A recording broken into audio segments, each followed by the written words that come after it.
Investor का काम होता है पैसे से पैसा कमाना, पर ये भी दो तरह के होते हैं। एक होता है रिस्क टेकर, जो ये कहते हैं कि कैसे भी आना चाहिए पर मोटा पैसा आना चाहिए, हाईएस्ट रिटर्न चाहिए, चाहे उसके लिए रिस्क लेना पड़ा तो वो भी ले लेंगे।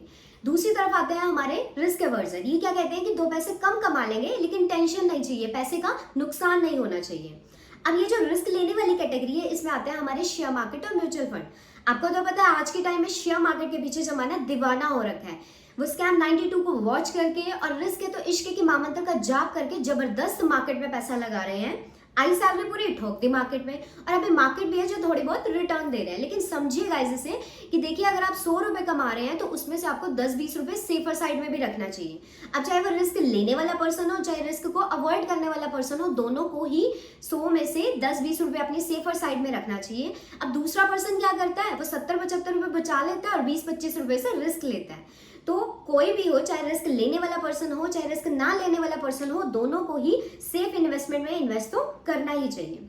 सो गाइस, सेफेस्ट इन्वेस्टमेंट में सबसे टॉप पर आता है एफडी। एफडी यानी कि फिक्स डिपॉजिट। जैसे कि मुकेश जी, किशोर जी, रफी जी के गाने उस टाइम में भी हिट थे, आज भी हिट हैं और आगे भी रहेंगे। तो ऐसी एफडी हमारे दादाजी के टाइम में भी हिट थी, हमारे पिताजी के टाइम में भी हिट है, हमारे टाइम में भी हिट है और आगे भी रहेगी।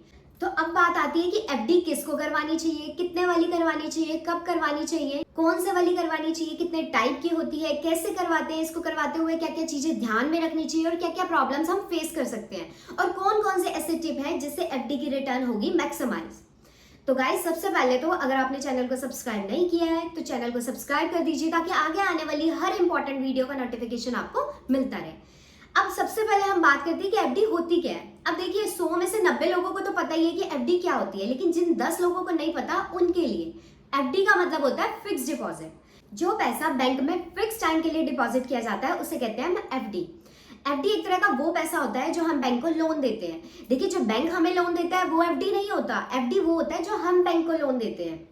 अब इसमें क्या होता है, ये होता है एकदम रिस्क फ्री। रिस्क फ्री क्यों? क्योंकि बाकी इन्वेस्टमेंट में थोड़ा बहुत रिस्क होता है, वो ऊपर नीचे होता रहता है, लेकिन इसमें नीचे कुछ नहीं होता, इसमें ऊपर ही ऊपर होता है। इसका मतलब कि एक बार अगर आपने बैंक में एफडी करवा ली तो आपको इसका रिटर्न मिलेगा ही मिलेगा। फॉर एग्जाम्पल, आपने 3 साल का इन्वेस्टमेंट करा दिया तो बैंक वहां पर आपको बता देगा कि 3 साल के बाद आपको कितना रिटर्न मिलेगा। फिर चाहे कुछ भी हो, बैंक पैसा देता ही है। यानी कि बैंक बन जाता है सलमान खान कि एक बार मैंने कमिटमेंट कर दी तो कर दी, उसके बाद मैं खुद की भी नहीं सुनता कि 3 साल बाद अगर आपको इतना अमाउंट मिलेगा तो फिर मिलेगा ही मिलेगा, उसके बाद बैंक खुद की भी नहीं सुनेगा।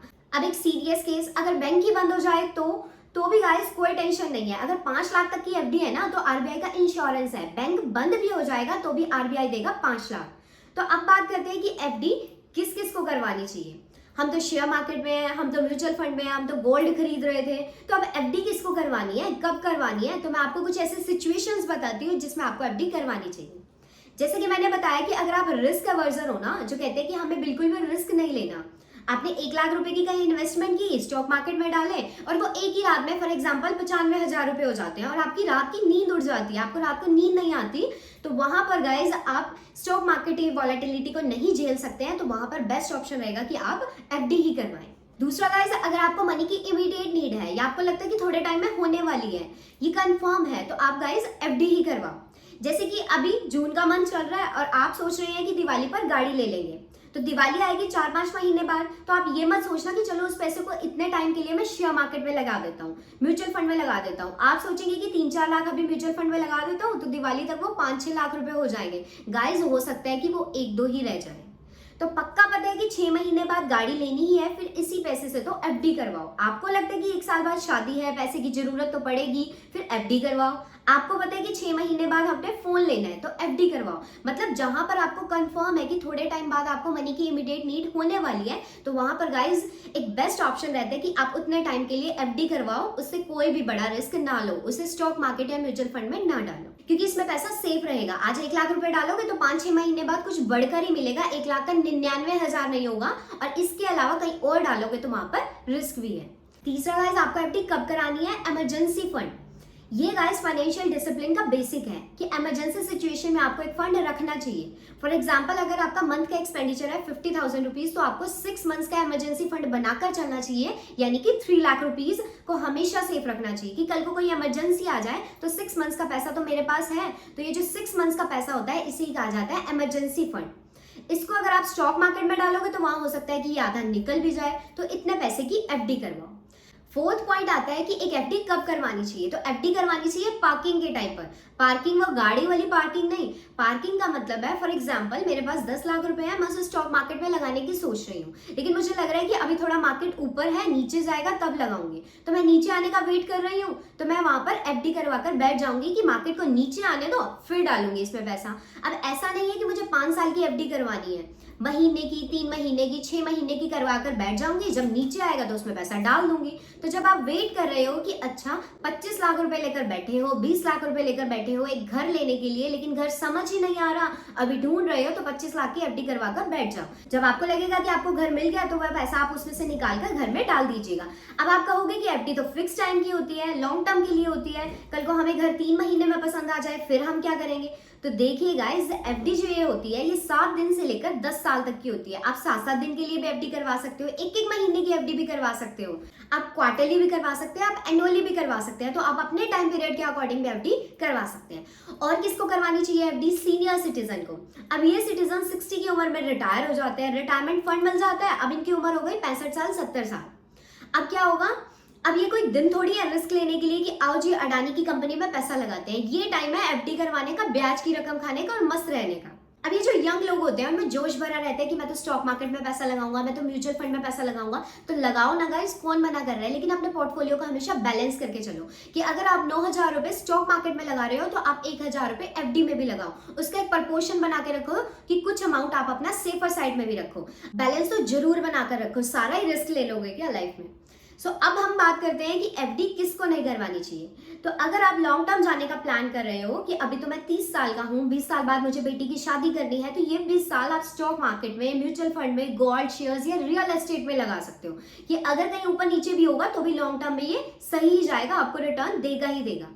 यहाँ पर एफडी इतनी सुटेबल नहीं है क्योंकि स्टॉक मार्केट में, म्यूचुअल फंड्स में, गोल्ड में, रियल एस्टेट में आपको रिटर्न्स ज्यादा मिलेंगे। इन शॉर्ट अगर मैं आपको बताऊं तो एफडी है मन की शांति। तो गाइज, अब एफडी करवाने की शुरुआत कब से करें? सबसे पहले रिस्की फंड बना रहे हो उससे पहले इमरजेंसी फंड बनाओ।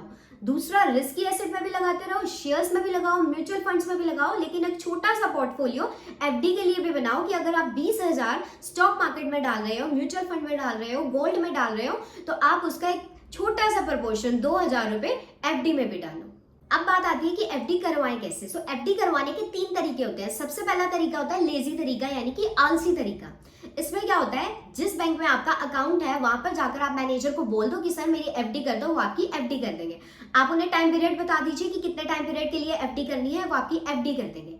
अब इसमें नुकसान क्या होता है? नुकसान ये होता है कि हो सकता है जिस बैंक में आप हो उस टाइम पे वो बैंक अच्छी रिटर्न प्रोवाइड ना कर रहा हो, अच्छी रेट ना दे रहा हो, जबकि दूसरा बैंक अच्छी रेट ऑफ रिटर्न आपको प्रोवाइड कर रहा हो और आप आलस के चक्कर में कम रेट ऑफ रिटर्न लेकर बैठ गए हो। अब दूसरा तरीका जो है वो क्या है, दर भटको। उसमें क्या होता है, सारे पब्लिक बैंक्स में जाओ, सारे प्राइवेट बैंक्स में जाओ, एनबीएफसीज में जाओ, कोऑपरेटिव बैंक्स में जाओ, सबसे रेट का डेटा लेकर आओ, बैठकर कंपैरिजन करो। आपने अपने 5 से 10 दिन तो यही खराब कर दिए। तो पहला ऑप्शन आलसी वाला, दूसरा ऑप्शन है मेहनत वाला कि दर भटको, सब बैंकों से रेट लेकर आओ, कंपैरिजन करो, फिर जाकर मैनेजर को बोलो या फिर एफडी करवाओ। अब तीसरा जो ऑप्शन आता है वो होता है बहुत ही स्मार्ट ऑप्शन।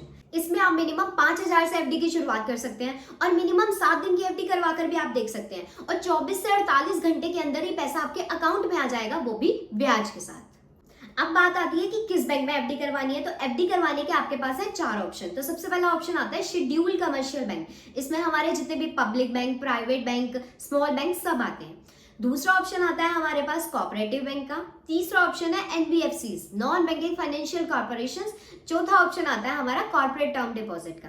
तो ये बड़े बड़े कॉर्पोरेट हैं, रिलायंस, अडानी है, इनके भी अपने डिपॉजिट ऑप्शन आते हैं, लेकिन कॉर्पोरेट टर्म डिपॉजिट में और एनबीएफसी में आरबीआई की 5 लाख वाली गारंटी नहीं है। तो कल को कुछ हो गया तो आपको आरबीआई से कुछ भी नहीं मिलेगा, तो इसमें तो ना ही जाइए। अब आपके पास कितने ऑप्शन बचे? 2 ऑप्शन। कौन से? शेड्यूल कमर्शियल बैंक और कोऑपरेटिव बैंक। अब अगर कोऑपरेटिव बैंक की बात करें, कोऑपरेटिव बैंक वैसे तो गारंटी में कवर होते हैं, लेकिन हर दूसरे तीसरे दिन आता है कि आज ये गया कल वो गया, तो रिस्क इसका भी नहीं लेना। अब अपना तो शेड्यूल कमर्शियल बैंक ही है जहां पर आपको 5 लाख की आरबीआई की गारंटी मिलने ही वाली है। अब आप पूछेंगे कि शेड्यूल कमर्शियल बैंक में कौन सा बैंक आता है, उसमें कौन सा करें हम? तो देखो, शेड्यूल कमर्शियल बैंक में आरबीआई की नजर में सब बराबर है। 5 लाख की एफडी करवाओगे, सब पे गारंटी है, तो जो बढ़िया लगे वो कर दो। स्टेबल मनी ऐप खोलना, उसमें आप देखोगे कि 2 साल की एफडी करवानी है, कौन बढ़िया रेट दे रहा है? एसबीआई दे रहा है जी 7%, बढ़िया बैंक है। ये उत्कर्ष स्मॉल फाइनेंस बैंक देने लगा 9.1%। तो देखिए, ये तो 2 रुपए 10 पैसे की परसेंट से ज्यादा रिटर्न दे रहा है। अब आप क्या सोचेंगे कि हम तो यही करवाएंगे, रिस्क इसमें भी नहीं है। 5 लाख तक की एफडी में दोनों में ही आरबीआई की गारंटी है। अब टेन्योर कितना रखें? देखिए, टेन्योर आप अपनी जरूरत के हिसाब से रख सकते हैं। अगर आपको लग रहा है कि 3 महीने बाद मैं गाड़ी लूंगा तो 3 महीने के लिए कर लो। अगर आपको लग रहा है कि 6 महीने तक मुझे मनी की कोई नीड नहीं है तो 6 महीने के लिए एफडी कर लो। तो टेन्योर आप अपनी जरूरत के हिसाब से देख सकते हैं। इसमें देखो, टर्म वैसे जितना लंबा होगा उतना ही ज्यादा बेनिफिट प्रोवाइड करेगा। अदरवाइज आपको अपनी जरूरत के हिसाब से ही टर्म रखना चाहिए। बस हाँ, एक स्मार्ट चीज जरूर यूज कर लेना। इसमें क्या होता है, आप कंपैरिजन करते टाइम अगर आपको 12 महीने की एफडी पर 8% मिल रहा है और 13 महीने की एफडी पर 8.5% मिल रहा है, तो 1 महीने में हमारा क्या जा रहा है? 50 पैसे एक्स्ट्रा ही मिल रहे हैं ना, तो उस पे चले जाओ। तो जहां पर भी 1-2 दिन 1-2 महीने की बात हो ना, वहां पर थोड़ा बड़ा टेन्योर करके अपनी रिटर्न को आप बढ़ा सकते हो। तो अब देखिए, बात करते हैं हम एफडी कितनी तरह की होती है। तो एफडी 2 तरह की होती है। एक होती है सिंपल एफडी, दूसरी होती है हमारी कंपाउंडिंग एफडी। अब सिंपल एफडी का मतलब क्या हुआ? मान लो 10% पर एक एफडी है, आपने डिपॉजिट किए 1 लाख रुपए, तो उसका 10,000 रुपए ब्याज हुआ, 1 साल का वो 10,000 आ गया आपके अकाउंट में। दूसरा साल हुआ, 10,000 फिर से आ गया आपके अकाउंट में, यानी कि एफडी वही की वही पड़ी है, लेकिन जो उसका इंटरेस्ट है, उसका जो ब्याज है, वो आपके अकाउंट में आता जा रहा है। इसको कहते हैं हम सिंपल एफडी। दूसरी तरह की एफडी जो होती है हमारी, वो होती है हमारी कंपाउंडिंग एफडी। इसमें क्या होता है, 1 लाख की एफडी थी, 5 साल के लिए करवाई, पहले साल ब्याज आया 10,000 रुपए, उसमें जुड़ गया ब्याज। अब जो दूसरे साल ब्याज आएगा वो आएगा 1,10,000 के ऊपर, ना कि 1 लाख के ऊपर। अब जो दूसरे साल ब्याज आया वो आया 11,000। 10% की हम रेट ऑफ रिटर्न लेकर चल रहे हैं, तो दूसरे साल जो हमारा ब्याज आया वो आया 11,000। अब दूसरे साल भी वो उसमें जुड़ गया। अब जो तीसरे साल हमारा ब्याज आएगा वो आएगा 1,21,000 रुपए के ऊपर। तो इस तरह से वो उसमें जुड़ता जाएगा। तो इस तरह की एफडी को हम कहते हैं कंपाउंडिंग एफडी। अब कंपाउंडिंग कितनी बार होती है ये देखना इंपॉर्टेंट है। जैसे कंपाउंडिंग मैंने अभी कहा कि साल में 1 बार जुड़ता है, वैसे ये क्वार्टरली भी होता है, हर 3 महीने का भी ब्याज जुड़ता है, मंथली भी होता है, तो उसमें हर महीने ब्याज जुड़ता है। तो जितना कम टेन्योर होता है उतना ही ज्यादा मजा आता है, मतलब उतना ही ज्यादा आपको रिटर्न अच्छे मिलते हैं। तो आप ये देख लेना कि आप कितना टेन्योर ले रहे हो, वो सिंपल वाला है, कंपाउंडिंग वाला है, ईयरली है, क्वार्टरली है, बस यहाँ पर ये देखने की चीज है। अब एक क्वेश्चन आता है कि आपने एफडी करवा ली 3 साल के लिए, लेकिन 1 साल के बाद ही आपको पैसे की जरूरत पड़ गई, तो अब क्या होगा? तो अब गाइस लगेगी पेनल्टी आपके ऊपर। वो भी कितनी? देखो, इसका जो अमाउंट होता है वो 0.5 से 2% तक रहता है, अलग अलग बैंक पर डिपेंड करता है। अब मान लो आप जिस बैंक में हो वहां पर 1% से पेनल्टी लगती है। अब वो कैसे लगेगी? मान लो आपने 5 साल की एफडी करवाई है, बैंक ने कहा आपको 10% रिटर्न देंगे। आप 10% के हिसाब से बैठे हो कि हमें रिटर्न मिल जाएगा। अब आप क्या करते हो कि 1 साल बाद ही आप उसको निकाल लेते हो, तो बैंक बोलेगा कि 1 साल के टेन्योर पर क्या रेट चल रही है, तो वो 8% की रेट से आपको इंटरेस्ट देगा। तो अब बैंक क्या करेगा? 8% की रेट से इंटरेस्ट दे देगा और उस 8% में से भी 1% पेनल्टी के काट कर ही देगा। तो अब कितनी बची नेट? 7। तो 7% के हिसाब से बैंक आपको अब इंटरेस्ट देगा। इसका मतलब यहाँ पर पेनल्टी भी चार्ज होती है। अगर आपने जितने टाइम का टेन्योर लिया है उस टेन्योर से पहले ही अपनी एफडी को विड्रॉ करा लेते हैं, तो वहां पर आपको पेनल्टी का अमाउंट भी पे करना होगा। तो गाइज मेरे हिसाब से अब एफडी क्या होती है, कब करानी चाहिए, किसको करानी चाहिए, किस तरह की होती है, कितने टाइप की होती है, एफडी कराते हुए किन किन चीजों का ध्यान रखना चाहिए, क्या क्या प्रॉब्लम आ सकती है, तो मैंने यहाँ पर ऑलमोस्ट सब कवर कर लिया है। अगर आपका फिर भी कुछ डाउट है तो आप मुझे कमेंट बॉक्स में टाइप करके पूछ सकते हैं। अगर आपको आज की मेरी ये वीडियो पसंद आई है तो वीडियो को लाइक और चैनल को सब्सक्राइब जरूर कर दीजिए, ताकि आगे आने वाली हर वीडियो का नोटिफिकेशन आपको मिलता रहे। So thank you guys.